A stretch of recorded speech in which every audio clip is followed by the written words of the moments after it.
Se eu fosse colocar um tema para essa meditação aqui, seria a pergunta que o Tiago Roberto fez: onde estás?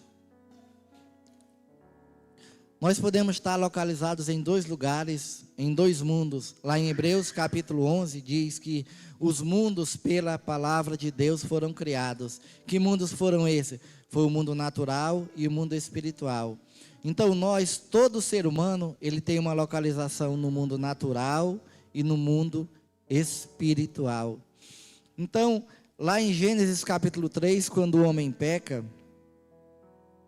quando Adão peca, é interessante que a gente quando lê esse texto, a gente fica dizendo, tem um versículo aqui que ele dá uma revelação maravilhosa e nós nunca atentamos para isso. Eu meditando nesse texto, nessa semana, o versículo de número 6, o final dele diz: e ele comeu com ela. A gente sempre vai colocar a culpa em Eva, mas Deus não, Deus colocou sempre a culpa no homem, porque o homem como cabeça, então a responsabilidade seria dele. Deus falou para Adão. Então aqui é interessante isso, mas nosso Deus, ele é maravilhoso. Então nós podemos estar em dois lugares. Nós podemos estar numa localização geográfica, no mundo natural, e podemos estar numa localização também no mundo espiritual. É interessante que no mundo natural, parece que nos últimos tempos as distâncias elas têm sido diminuídas. Se a gente for ver a história de Lázaro, por exemplo, quando Lázaro morreu, Jesus estava a pouco mais de 30 quilômetros de distância de onde Lázaro estava. Mas só que a viagem naquele tempo durou praticamente um dia para se deslocar de onde Jesus estava para voltar para onde Lázaro estava, nesses poucos quilômetros. Então, para a gente só ter uma ideia, até o ano em torno de 1820, 830, a maior velocidade que nós caminhávamos, que nós se deslocávamos, era a velocidade que um cavalo corre. Até essa época. As locomotivas, a partir de 1830, começaram a se deslocar na velocidade maior do que o que o cavalo corre, só para ter uma ideia. Então, hoje nós saímos daqui, vamos para um lugar, por exemplo, vamos para a Europa, com 10 horas nós estamos na Europa, 14 horas. Nós andamos, as maiores rotas de avião que tem, os voos que tem, são em torno de 16 mil quilômetros, ele gasta em torno de 19 horas. Naquele tempo, 30 quilômetros, 40 quilômetros, naquele terreno ruim, pedregoso, que era da Judéia, daquele lugar, o pessoal passava um dia todo para percorrer 40 quilômetros. Só que hoje, as distâncias parece que estão menores do ponto de vista geográfico, mas do ponto de vista espiritual, parece que elas estão muito maiores do que antigamente. Às vezes a gente está com uma pessoa do nosso lado, está um com celular e outro com outro, parece que nós estamos do outro lado do universo, um em relação ao outro. Então, essa distância espiritual hoje, ela tem sido uma coisa tremenda para nossas vidas. Nós estamos até fisicamente, perto um do outro, mas do ponto de vista espiritual nós estamos muitas vezes distantes. Quando o homem pecou, Deus na sua sobreexcelência, Deus tem atributos que só Ele tem. Dois deles que são muito interessantes, que a gente vai falar um pouco deles aqui, é sobre a sua presciência, a sua onisciência. A onisciência é que Ele sabe todas as coisas, a presciência é que Ele sabe as coisas antes dela acontecerem. Então, quando o homem pecou aqui, Gênesis capítulo 3 é um dos textos, o Tiago Roberto falou, bem interessante, é um dos textos mais tristes da Bíblia, Aí o segundo mais triste fica logo em seguida, que é quando Caim matou Abel, matou o seu irmão, Foi quando um quarto da humanidade foi dizimada, Tinham 4 pessoas, um quarto da humanidade foi dizimada, então por causa do pecado. Então, quando o homem pecou, Deus na sua presciência, Ele já sabia que o homem ia pecar. Mas lá em Apocalipse capítulo 13, versículo 8, tem um versículo que é maravilhoso, diz que o Cordeiro foi morto desde a fundação do mundo. Então Deus, conhecendo que nós iríamos pecar, nós em Adão iríamos pecar, Ele já tinha uma solução para isso. E a palavra de Deus, ela é maravilhosa, porque a revelação da palavra de Deus, ela é progressiva, Deus chamou um homem lá de caldeu chamado Abrão. A partir dele foi formada uma nação, Israel. A partir da nação de Israel, Deus separou uma tribo, Judá. Da tribo de Judá veio o tronco de Jessé, a gente lê isso lá em Isaías. E de Jessé veio a casa de Davi. Da casa de Davi veio o nosso Senhor e Salvador Jesus Cristo.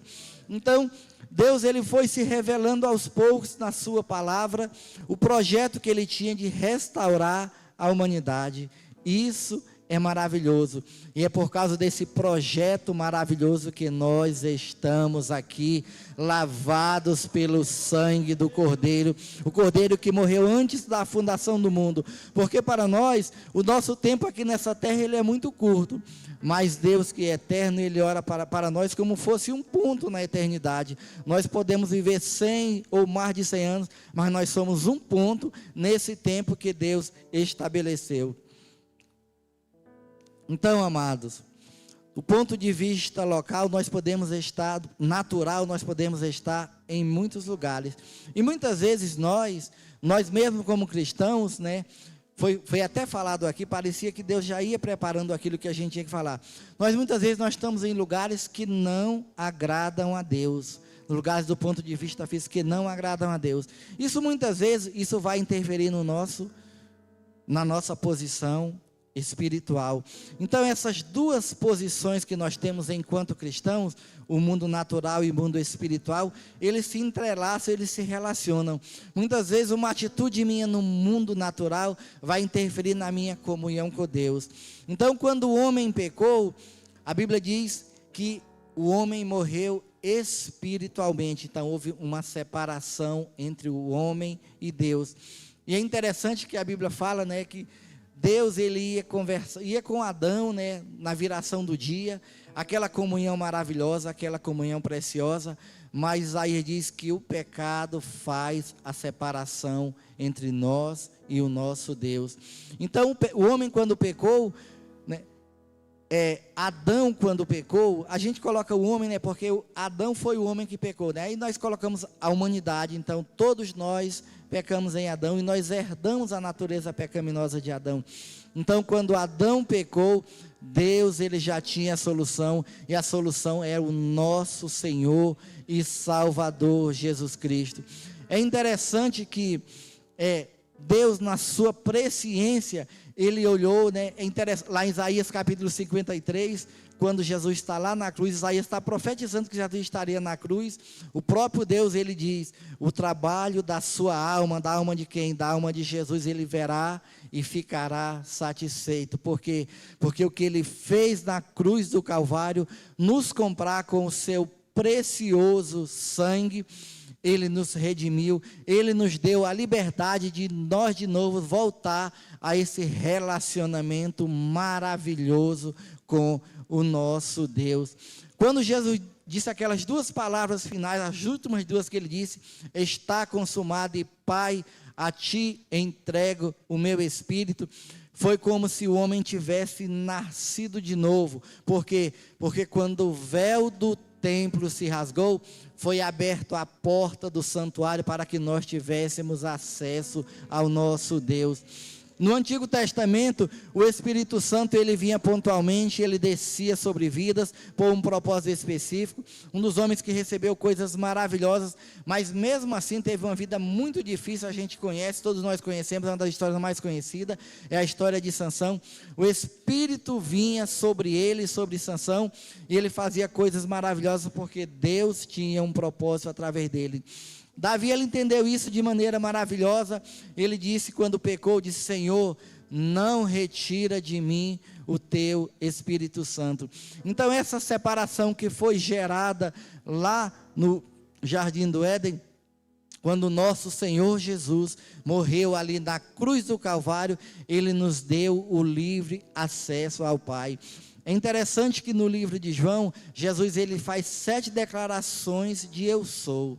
Ele diz: eu sou o caminho, eu sou a verdade, eu sou a vida, eu sou o pão. Aí ele vai fazendo, eu sou a porta. Então ele está dizendo: olha, eu sou o único caminho que vai trazer o homem de volta para esse jardim, para essa comunhão que foi perdida.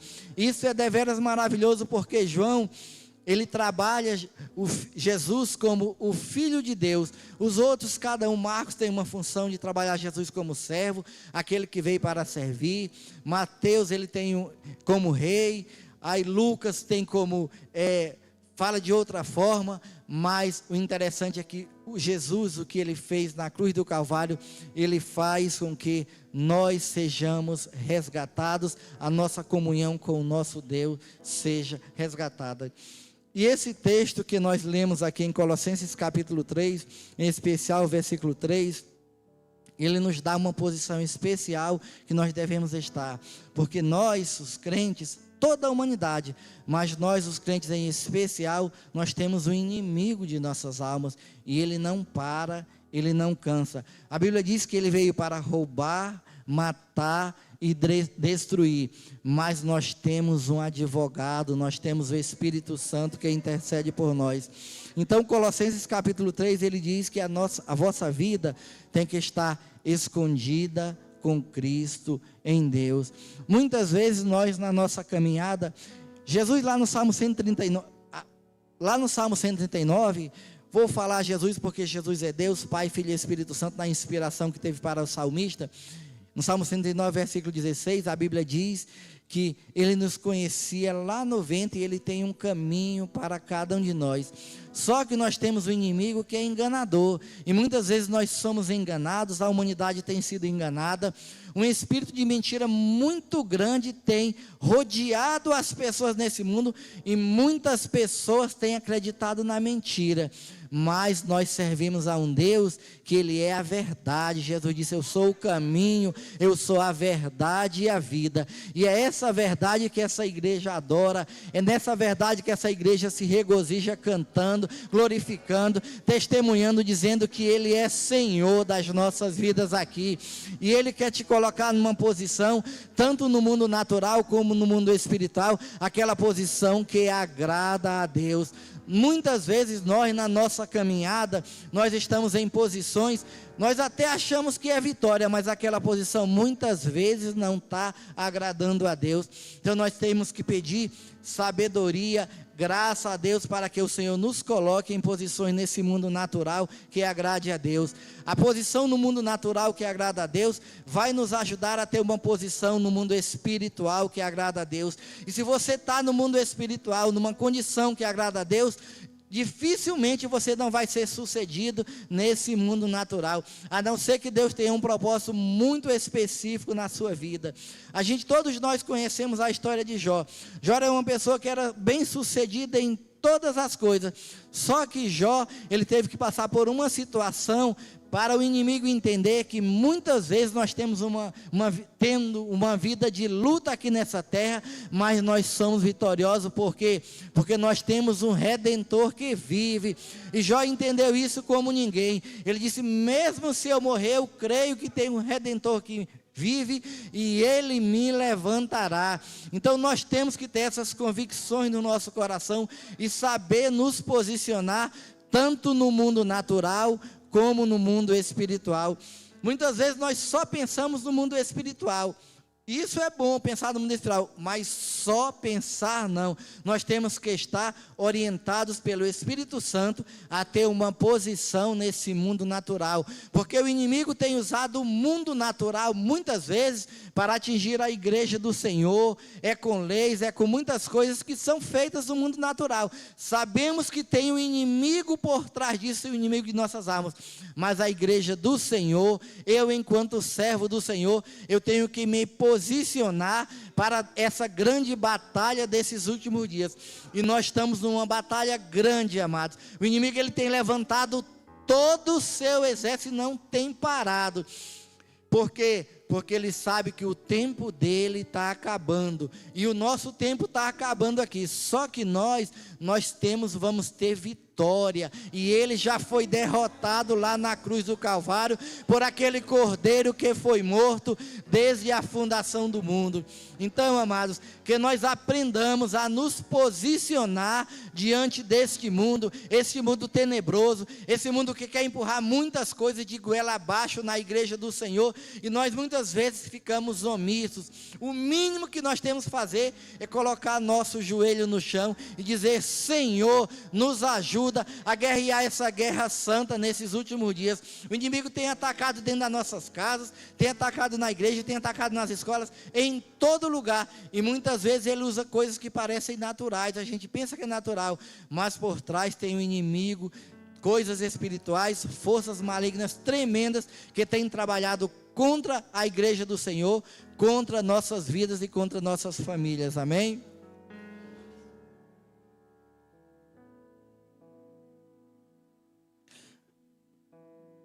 Neemias, no capítulo 1, Neemias é um dos livros mais belos da Bíblia, é maravilhosa, eu amo a Bíblia, mas Neemias no capítulo 1 é interessante, que Neemias ele é copeiro do rei. Aí chega aquela mensagem que Jerusalém está destruída, que os muros estão destruídos, os portões estão queimados. A Jeremias ele começa, faz uma oração a Deus, ele chora muito, fica chorando muito. Os primeiros 3 versículos de Neemias, ele dá uma mensagem maravilhosa. Se nós estivermos conformados com tudo que o inimigo está fazendo aí fora, nós não vamos ser as pessoas que Deus vai usar para resgatar e para restaurar vidas. Então Neemias, ele se apresenta diante do rei, né, ele como copeiro do rei, o rei entende que ele está triste. Irmãos, se nós não olharmos para as pessoas, muitas vezes tão próximas de nós, que vão perecendo, que não estão no lugar que foram estabelecidas por Deus para estar, se nós não nos quebrantarmos com isso, se nós não derramarmos lágrimas aos pés do Senhor, se nós não orarmos por ela, se nós não jejuarmos por ela, eu acho que alguma coisa está errada, nós temos que melhorar muito ainda. Eu digo isso primeiro para mim, porque essa palavra veio primeiro no meu coração. Então, esse mundo jaz no maligno, e nós, quando olhamos para isso, nós muitas vezes nós passamos de lado, fazemos com a situação daquele samaritano, daquela parábola que a Bíblia nos conta. Muitas vezes a pessoa está caída, está sofrendo, e nós não damos atenção alguma. Hoje é o culto, né? Nas congregações é o culto de missões, é o culto de... A gente sabe que missões é aquelas palavras que o pastor Zé gosta muito de falar, nós podemos fazer de 3 formas e tal. Mas uma coisa nesse último tempo, amados, nós temos que estar aos pés do Senhor, nos posicionando tanto no mundo natural como no mundo espiritual, porque o inimigo ele tem tentado derrubar todas as coisas, inclusive de missões, que é uma das coisas da igreja. Tem lugares que você não pode colocar mais uma caixa de som em público, porque já tem leis que não deixam para pregar o evangelho do Senhor. Tem países que são assim. Portugal é um país que você não pode pregar em lugar público de jeito nenhum. Então, o inimigo tem levantado muitas coisas, e a igreja do Senhor tem que fazer aquela oração que Neemias fez, confessando nossos pecados, porque isso é um pecado. Quando nós olhamos para aquela pessoa que está perecendo, e nós não nos quebrantamos, nós não fazemos uma oração por ela, pedindo a misericórdia de Deus para aquela vida, isso é um pecado de omissão, e nós muitas vezes fazemos isso, nós passamos de lado, deixamos aquela pessoa que está lá. Que o Espírito do Senhor venha nesta noite redirecionar a nossa mente, para que nós nos posicionemos no lugar que o Senhor quer que nós estejamos, tanto no mundo natural, como no mundo espiritual. Glória a Deus por isso. Amados, podem ficar de pé, a mensagem é bastante curta, essa mensagem, mas que fique essa reflexão para o nosso coração. O Espírito Santo de Deus, Ele quer colocar a gente aqui em cargos muito bons aqui no mundo natural, mas primeiro você tem que estar com o seu espírito ligado ao Espírito Santo de Deus, para que quando você chega lá, você não seja, e eu não seja, uma decepção. Nós temos muitas pessoas que chegaram em algum cargo que poderia estar ajudando a igreja do Senhor. Nós temos exemplos, isso aí é muito notório, a igreja conhece isso. Mas quando chegaram lá, foram corrompidos. Então, Deus, Ele está nos chamando nesta noite, para que nós nos posicionemos, tanto no mundo natural, como no mundo espiritual, de uma maneira que agrade ao Senhor. Se nós não orarmos, se nós não jejuarmos, se nós não se prepararmos pela palavra de Deus, nós não vamos ter posições, e se nós tivermos, nós não vamos ter êxito. Por quê? Porque o inimigo, nós lemos aqui no primeiro versículo, ele é astuto, ele vai usar todas as armas que ele pode usar para que nós sejamos derrotados. Mas a igreja do Senhor, a igreja do Geraldo Flamengo, isso não vai acontecer, porque aqui tem gente que busca a Deus, tem gente que serve a Deus, tem gente que está de joelho dobrado aqui, pagando o preço, pedindo graça do Senhor, para que quando você chegar no lugar que Deus quer lhe colocar aqui nessa terra, você seja uma verdadeira testemunha e glorifique o nome desse Deus maravilhoso. Porque, irmão, a pior coisa que tem uma pessoa é você chegar, olha, aquele é um crente que não tem testemunho nenhum. Tem muita gente que não vai para a igreja por causa de um mau testemunho, meus irmãos. Isso é uma das piores coisas que nós temos. Então, que nós sejamos testemunhas verdadeiras de Deus e nós nos posicionemos no lugar em que Deus quer que nós estejamos, honrando a palavra de Deus, sendo obedientes à palavra de Deus, sendo aquilo que o Espírito Santo tem trabalhado para cada um de nós. Nós sabemos que o Espírito Santo, ele tem um projeto para a vida de cada um de nós. Ele tem um projeto para a vida do Pedro, ele tem um projeto para a Salvelina, ele tem um projeto para a irmã Luciete. Para cada um de nós, o Espírito Santo, ele tem um projeto, ele tem um chamado. Mas nós muitas vezes negligenciamos esse chamado, nós ficamos acomodados naquele lugar que nós muitas vezes a gente acha que está muito bom, estamos servindo a Deus, estamos fazendo alguma coisa, mas Deus, meus irmãos, Ele tem mais, e nesses últimos dias tem muita gente sofrendo, perecendo, esperando uma palavra, muitas vezes uma palavra, um abraço amigo, uma palavra que vai confortar. São almas sedentas por aquilo que o Espírito Santo, por aquilo que a palavra de Deus tem para os corações nesse mundo tenebroso. A gente, toda vez que a gente abre um jornal, uma televisão, a gente só vê notícia de guerra, é de rumores de guerra, é de morte. Ontem no círculo de oração, uma irmã falou aqui um evento que teve tremendo aqui, uma coisa tremenda que o inimigo está fazendo nas famílias, destruindo famílias inteiras. Mas nós temos que nos posicionarmos com a autoridade que já nos foi dada pelo nosso Senhor e Salvador Jesus Cristo, e não nos escondermos quando a guerra vier, porque na frente vai o capitão do exército do Senhor, e ele tem preparado a armadura dele para cada um de nós. Nenhum de nós vamos ficar para trás. Paulo, quando estava naquele barco, aquele barco afundou, Deus disse, olha, nenhum vai ficar para trás. Eram 276 pessoas e nenhum ficou para trás, porque lá tinha um homem de Deus. E se você é um homem ou uma mulher de Deus na sua casa, nenhum dos seus vai ficar para trás, porque você não vai deixar. Você muitas vezes vem aqui para a igreja com dor, com sofrimento, por quê? Porque você não quer deixar ninguém para trás. Você quer estar aqui glorificando, exaltando o nome do Senhor, intercedendo por ele, pedindo oração, clamando para que Deus venha trazer libertação para a vida que muitas vezes está almoçando, está jantando com você, mas você sabe que se Jesus vier naquele momento, ela não vai para o céu, ele não vai para o céu. Então que você se posicione nesses últimos dias a estar guerreando principalmente pela sua família, pela sua casa, pelas aquelas pessoas que estão próximas de você, não deixando de orar pelos de longe, mas pelos que estão perto, continue intercedendo, porque o nosso Senhor Deus, Ele está lá no mais alto de todos os céus, mas Ele está aqui no nosso meio, e Ele ama cada um de nós. Ele ama aquele seu filho, aquela sua filha que está desviada dos seus caminhos, e Ele tem algo especial para você nessa noite, amém? Vamos orar. Antes de orar, eu quero saber se tem alguém aqui que quer fazer um concerto com Deus, alguém que não é crente, que quer aceitar Jesus. quer tomar uma nova posição no mundo espiritual, no mundo espiritual só tem 2 lugares para você ficar.